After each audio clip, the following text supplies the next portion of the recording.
नमस्कार दोस्तों, स्वागत है आप सभी का हमारे इस चैनल पर। दोस्तों, अगर आप भी अपनी लाइफ में कुछ नया सीखने की चाह रखते हैं तो इस चैनल को अभी सब्सक्राइब कर लें। ओम नमः शिवाय, जय भोलेनाथ। दोस्तों, क्या आपके पितरों आपसे नाराज हैं और क्या आपको लगता है कि आपके पितरों की वजह से आपके घर की सुख शांति में रुकावटें आ रही है और आपके कार्य नहीं बन रहे हैं, या आप संतान की कमी और धन की कमी या कर्ज से परेशान हैं, या आपका भाग्य आपका साथ नहीं दे रहा है? तो दोस्तों, इस बार के पितृपक्ष श्राद्ध में यदि आप दीपक से जुड़ा ये आसान सा उपाय कर लेते हैं तो आपके सभी पितृ दोषों का तुरंत ही नाश हो जाएगा और आपको मिल जाएगी सभी संकटों और कष्टों से मुक्ति। और दोस्तों, इस एकमात्र उपाय को करने से आपको धनवान मालामाल होने से कोई नहीं रोक सकता और आपकी जो भी मनोकामना है वो भी पूरी हो जाएगी। दोस्तों, इस बार अक्टूबर 2023 से पितृपक्ष श्राद्ध बहुत ही दिव्य और दुर्लभ संयोग लेकर आए हैं। दोस्तों, इस पितृपक्ष में राजयोग कालसर्प दोष के साथ साथ धन माता लक्ष्मी योग भी बन रहा है, जिसकी वजह से इस बार के पितृपक्ष श्राद्ध का बहुत अधिक महत्व बढ़ गया है। और इस पितृपक्ष पर आप दीपक से जुड़ा की आसान सा उपाय कर लेते हैं तो आपकी सभी समस्याओं का तुरंत ही अंत हो जाएगा। इसलिए दोस्तों, वीडियो को आखिर तक जरूर देखें। और यदि आप भी अपने जीवन में महादेव की कृपा पाना चाहते हैं और पितरों का आशीर्वाद पाना चाहते हैं तो वीडियो को लाइक करके कॉमेंट में हर हर महादेव लिखना ना भूलें। दोस्तों, भाद्रपद मास की पूर्णिमा से श्राद्ध पक्ष शुरू होकर आश्विन मास की अमावस्या पर समाप्त होते हैं। इस बार श्राद्ध पक्ष 29 सितंबर से 14 अक्टूबर तक ये दिन पितरों को समर्पित होते हैं। श्राद्ध पक्ष को पितृपक्ष, कनागत श्राद्ध आदि नामों से भी जाना जाता है। जैसा कि नाम से ही स्पष्ट होता है, पितृपक्ष ये पितृ का पक्ष है, यानी कि ये पितृ को समर्पित दिन होते हैं। इन दिनों में पितरों की आत्मा की शांति के लिए श्राद्ध तर्पण और पिंडदान किए जाते हैं। धार्मिक मान्यताओं के अनुसार पितृपक्ष के दौरान पूर्वजों का तर्पण श्राद्ध नहीं करने से पितृदोष लगता है। पितृपक्ष पितरों को प्रसन्न और उनकी कृपा प्राप्त करने के लिए बहुत ही खास दिन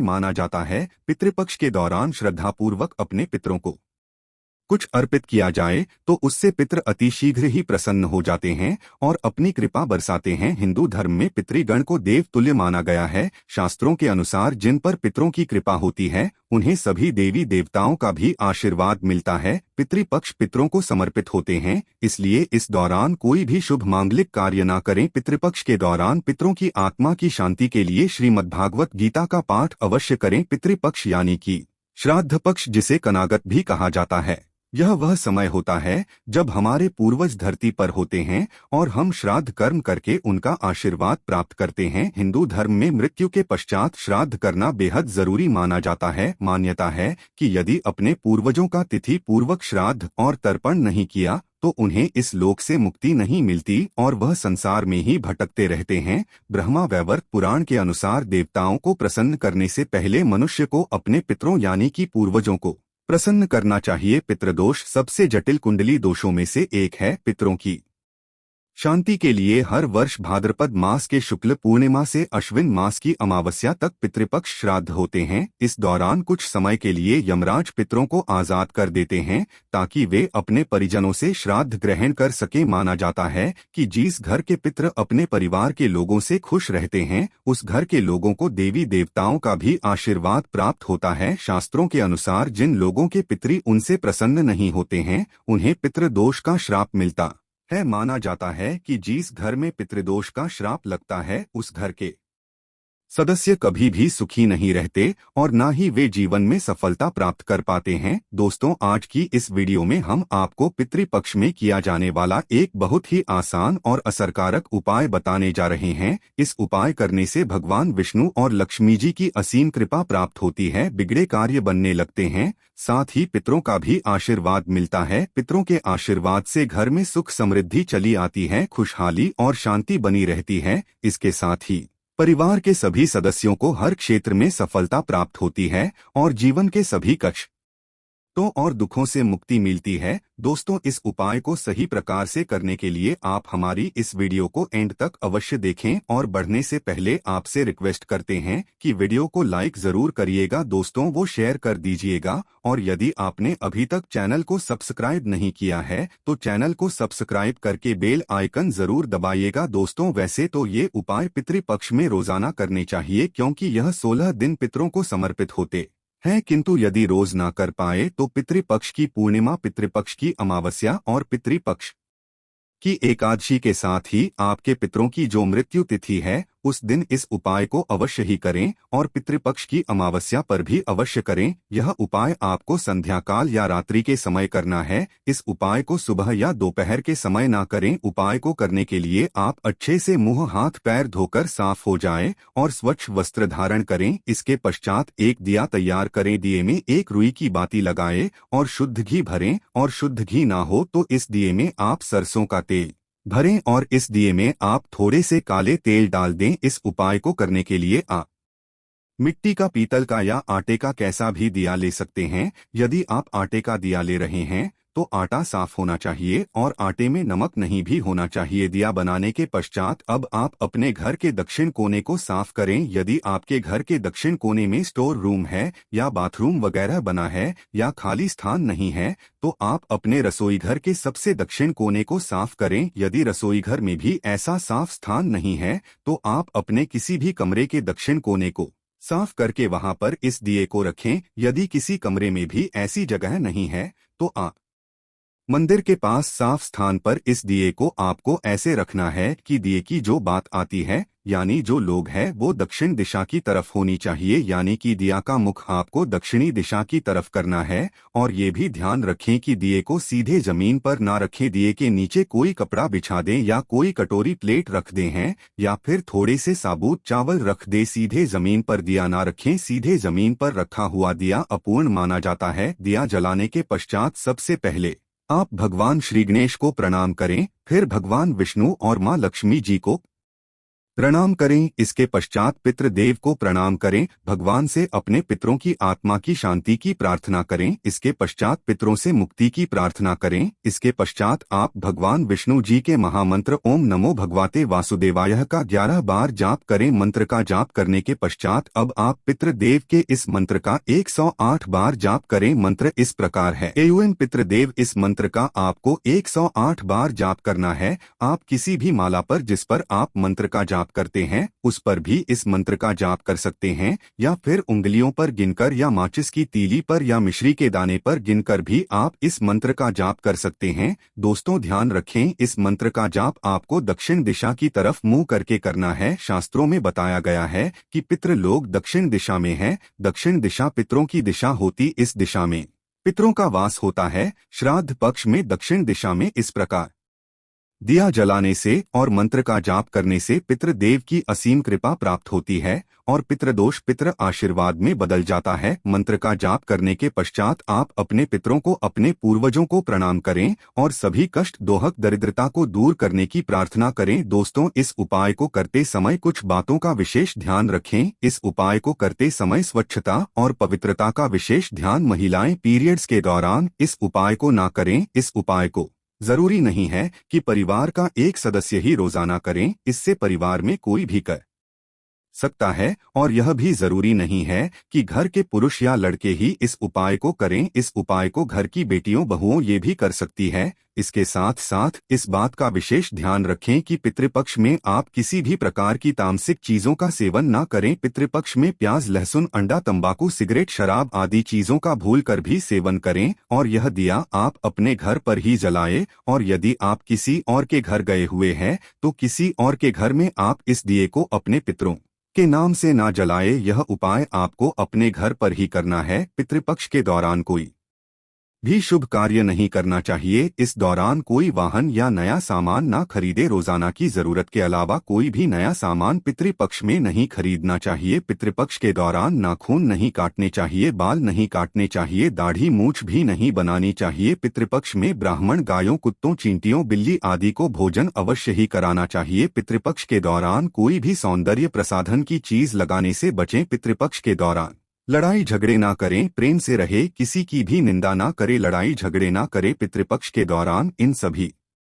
बातों का विशेष ध्यान रखिए दोस्तों। यदि आपने दिया चावलों पर रखकर जलाया है तो अगले दिन सुबह उठकर आप उन चावलों को पक्षियों को डाल दें। यदि आपने आटे के दिए का प्रयोग किया है तो उस दिए को भी आप पक्षियों को डाल दें। यदि आपने मिट्टी पीतल के दिए का प्रयोग किया है तो आप उस दिए को दोबारा प्रयोग कर सकते हैं। तो दोस्तों आइए अब आपको बताते हैं पितृपक्ष के दौरान कौन सी चीजें आपको भूलकर भी नहीं खरीदनी चाहिए। लोहे का सामान पितृपक्ष के दौरान लोहे का सामान नहीं खरीदा जाना चाहिए। यदि खरीदा जाता है तो इससे पितृ नाराज हो जाते हैं, साथ ही घर की नकारात्मकता बढ़ जाती है, घर की सुख शांति भी खत्म हो जाती है। ये जीवन में दुख का कारण बनता है। गृह प्रवेश भूमि पूजन। इसके अलावा पितृपक्ष के दौरान भूमि पूजन और नए घर में प्रवेश नहीं किया जाना चाहिए। यदि ऐसा किया जाता है तो उस घर में भूत प्रेत का वास होने लगता है। साथ ही घर का व्यक्ति काफी खुश नहीं रहता है और उसे जीवन में परेशानियां झेलनी पड़ती है।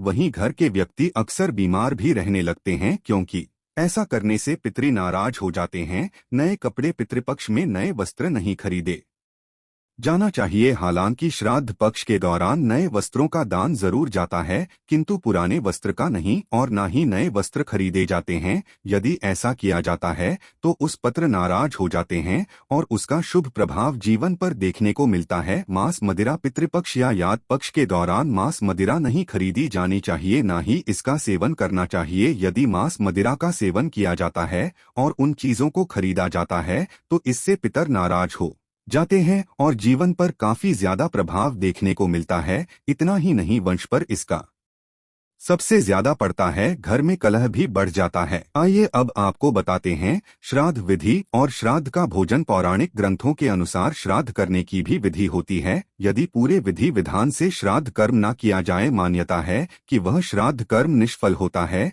और पूर्वजों की आत्मा अतृप्त ही रहती है। शास्त्र संबंध मान्यता यही है कि किसी सुयोग्य विद्वान ब्राह्मण के जरिए ही श्राद्ध कर्म करवाना चाहिए। श्राद्ध कर्म में पूरी श्रद्धा से ब्राह्मणों को दान दिया ही जाता है। साथ ही यदि किसी गरीब जरूरतमंद की सहायता भी आप कर सके तो बहुत पुण्य मिलता है। इसके साथ गाय कुत्ते कौवे आदि पशु पक्षियों के लिए भी भोजन का एक अंश जरूर डालना चाहिए। इन्हें भोजन डालते समय अपने पितरों का स्मरण करना चाहिए। मन ही मन उनसे श्राद्ध ग्रहण करने का निवेदन करना चाहिए। यदि संभव हो तो गंगा नदी के किनारे पर श्राद्ध कर्म करवाना चाहिए, नहीं तो घर पर भी इसे जा सकता है। जिस दिन श्राद्ध हो उस दिन ब्राह्मणों को भोज करवाना चाहिए। भोजन के पश्चात दान दक्षिणा देकर भी उन्हें संतुष्ट करे। शरद पूजा दोपहर के समय शुरू करनी चाहिए। योग्य ब्राह्मण की सहायता से मंत्र उच्चारण करें और पूजा के पश्चात जल से तर्पण करें। श्राद्ध करने के लिए किसी ब्राह्मण को आमंत्रित करें, खोज कराएं और अपनी सामर्थ्य के अनुसार दक्षिणा भी दें। श्राद्ध के दिन अपनी सामर्थ्य या इच्छा अनुसार खाना बनाएं। आप जिस व्यक्ति का कर रहे हैं उसकी पसंद के मुताबिक खाना बनाएं जो उचित रहेगा। श्राद्ध के दिन लहसुन प्याज रहित सात्विक भोजन ही घर की रसोई में बनना चाहिए, जिसमें उड़द की दाल, बड़े चावल, दूध, घी से बने पकवान, खीर, मौसमी सब्जी जैसे तो रही, लौकी, सीध, फल, भिंडी, कच्चे केले की सब्जी ही भोजन में माननीय है। मान्यता है कि श्राद्ध के दिन स्मरण करने से पितृ घर आते हैं और अपनी पसंद का भोजन कर तृप्त हो जाते हैं। खाने में लहसुन प्याज का प्रयोग न करें। आइए जानते हैं पितृपक्ष की पौराणिक कथा। पितृपक्ष की पौराणिक कथा के अनुसार जोगे तथा भोगे दो भाई थे। दोनों अलग अलग रहते थे। जोगे धनी था और भोगे निर्धन। दोनों में परस्पर बड़ा प्रेम था। जोगे की पत्नी को धन का अभिमान था, किंतु भोगे की पत्नी बड़ी सरल हृदय थी। पितृपक्ष आने पर जोगे की पत्नी ने उससे पितरों का श्राद्ध करने के लिए कहा तो जोगे इसे व्यर्थ का कार्य समझकर टालने की चेष्टा करने लगा, किंतु उसकी पत्नी समझती थी कि यदि ऐसा नहीं करेंगे तो लोग बातें बनाएंगे। फिर उसे अपने मायके वालों को दावत पर बुलवाने और अपनी शान दिखाने का यह उचित अवसर लगा। आठ वह बोली, आप शायद मेरी परेशानी की वजह से ऐसा कह रहे हैं, किंतु इसमें मुझे कोई परेशानी नहीं होगी। मैं भोगे की पत्नी को बुला लूंगी, दोनों मिलकर सारा काम कर लेंगी। फिर उसने जोगे को अपने पीहर न्योता देने के लिए भेज दिया। दूसरे दिन उसके बुल आने पर भोगे की पत्नी सुबह सवेरे आकर काम में जुट गई। उसने रसोई तैयार अनेक पकवान बनाए, फिर सभी काम निपटाकर अपने घर आ गई। आखिर उसे भी तो पितरों का श्राद्ध तर्पण करना था। इस अवसर पर जोगे की पत्नी ने उसे रोका ना, वह रुकी। शीघ्र ही दोपहर हो गई। पितृभूमि पर उतरे जोगे। भोगे के पितर पहले जोगे के यहाँ गए तो क्या देखते हैं कि उसके ससुराल वाले वहाँ भोजन पर जुटे हुए हैं। निराश होकर वे भोगे के यहाँ गए। वहाँ क्या था, मात्र पितरों के नाम पर अग्यारी दे दी गई थी। पितरों ने उसकी राख चाटी और भूखे ही के तट पर जा पहुंचे। थोड़ी देर में सारे पितर इकट्ठे हो गए और अपने अपने यहाँ के श्राद्धों की बढ़ाई करने लगे। जोगे भोगे के पितरों ने भी अपनी आपबीती सुनाई। फिर वे सोचने लगे यदि भोगे समर्थ होता तो शायद उन्हें भूखा ना रहना पड़ता, मगर भोगे के घर में तो 2 जून की रोटी भी खाने को नहीं थी। यही सब सोचकर उन्हें भोगे पर दया आ गई। अचानक वे नाच नाच कर गाने लगे, भोगे के घर धन हो जाए, भोगे के घर धन हो जाए। सांझ होने को हुई। भोगे के बच्चों को कुछ भी खा नहीं मिला था। उन्होंने माँ से कहा भूख लगी है। तब उन्हें टालने की गरज से भोगे की पत्नी ने कहा जाओ, आंगन में हौदी औंधी रखी है, उसे जाकर खोल लो और जो कुछ मिले बांटकर खा लेना। बच्चे वहां पहुंचे तो क्या देखते हैं कि हौदी मोहरों से भरी पड़ी हैं। वे दौड़े दौड़े माँ के पास पहुंचे और उसे सारी बातें बताईं। आंगन में आकर भोगे की पत्नी ने यह सब कुछ देखा तो वह भी हैरान रह गई। इस प्रकार भोगे भी धनी हो गया, मगर धन पाकर वह घमंड। दूसरे साल का पितृपक्ष आया। श्राद्ध के दिन भोग। एक स्त्री ने 56 प्रकार के व्यंजन बनाए, ब्राह्मणों को बुलाकर किया भोजन कराया। दक्षिणादि जेठ जेठानी को सोने चांदी के बर्तनों में भोजन कराया। इससे पितर बड़े प्रसन्न तथा तृप्त हुए। तो यह थी आज की खास वीडियो। आशा है कि आज की इस प्रस्तुति में बताई गई जानकारी आपको अच्छे से समझ आ गई होगी। वीडियो अच्छा लगा हो तो एक लाइक अवश्य कर दें। धन्यवाद वीडियो के अंत तक बने रहने के लिए।